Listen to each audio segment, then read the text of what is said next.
Okay, in this video I'm going to go through some stuff about Ohm's law.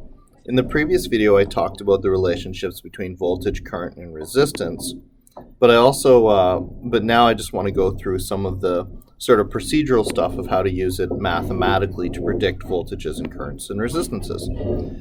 So again, I think this is most useful to think about, this as, there we go, to think about this in terms of the changes that it produces on current. So we're going to be looking at what's going to happen with the current, and remember that's the flow of electrons. So what we know is as the current goes up, as the voltage goes up, as the electrons want to move around the circuit more, the current goes up. And as the resistance goes up, the current, as in more difficult it is to get around the circuit, the current, or the actual number of electrons flowing, goes down. So mathematically we can summarize that by saying current is directly proportional to voltage and inversely proportional to resistance. This isn't how this equation is typically written. Usually it's put into one line by multiplying by the R. So it's voltage equals current times resistance, and then it's usually written V equals I R.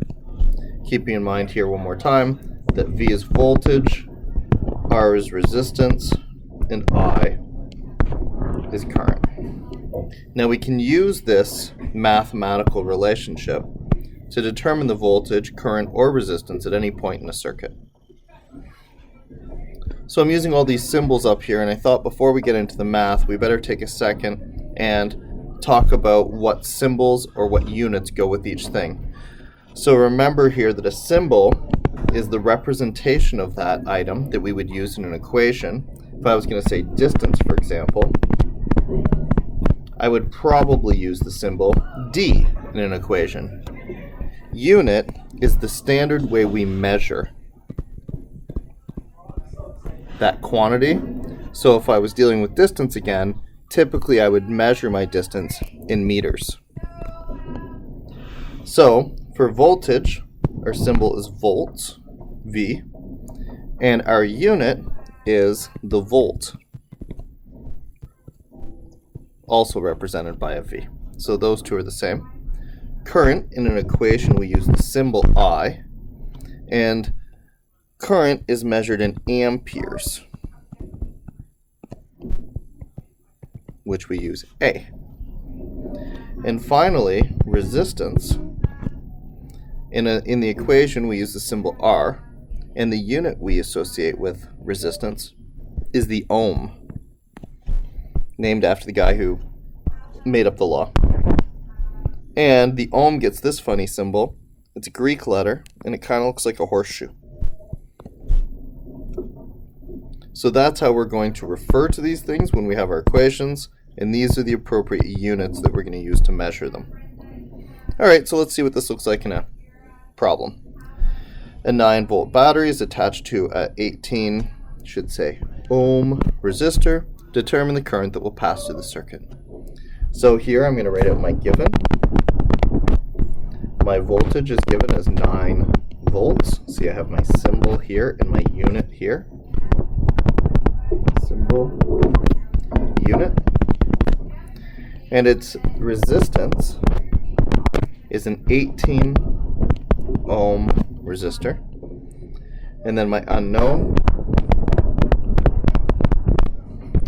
is the current. So using my equation, V equals I R, I can substitute my values. 9 volts is equal to some unknown current, so I leave it as its symbol. And that is applied to an 18 ohm resistor. And now I can solve this equation. I have my variable next to a number, so I'm going to divide both sides by that number to clear that number. And my current, those two 18 ohms cancel out, and my current ends up being 9 volts divided by 18 ohms, and that works out to 0.5 amperes. So we can write our little therefore thing to say we're saying the answer now. The current would be 0.5 amperes. So what does that really mean? Well, if I actually had a battery and it was 9 volts and I connected it into the simplest circuit possible with my resistor, that's my symbol for a resistor, and then I connect that back up to the battery, then if this resistor had a resistance of 18 ohms, what that means is flowing around this circuit, I would get 0.5 amps of current moving around the circuit.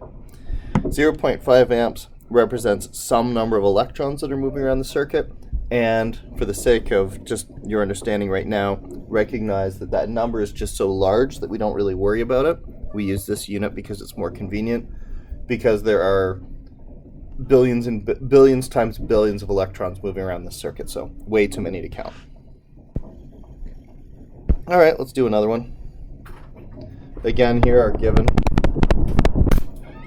Our voltage is a 9-volt battery, and our current, the 9-volt battery is passing 0.2 amps of current, so our current is 0.2 amps. Determine the resistance of the circuit. So our unknown here is the resistance. So again, we have our Ohm's law equation, V equals IR. 9 volts is equal to 0.2 amps. And our resistance here is the thing that we don't know, so I just leave that in as a variable. So I have this number times the variable that I'm trying to find, so I can divide both sides by that number.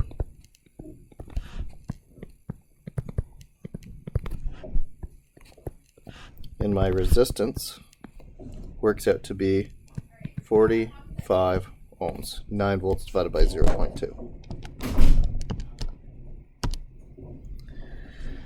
Put my little therefore, and so that means that the resistance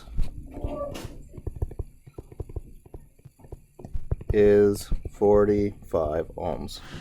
So what does that really mean? Well, that means if I had a 9-volt battery and I took a measure of the current that came out of that battery at 0.2 amps, and I knew that it was going across one resistor and then coming back to the other side of the battery, I wanted to know how big that resistor was, I'd be able to recognize that my resistance would be 45 ohms, as predicted by Ohm's law.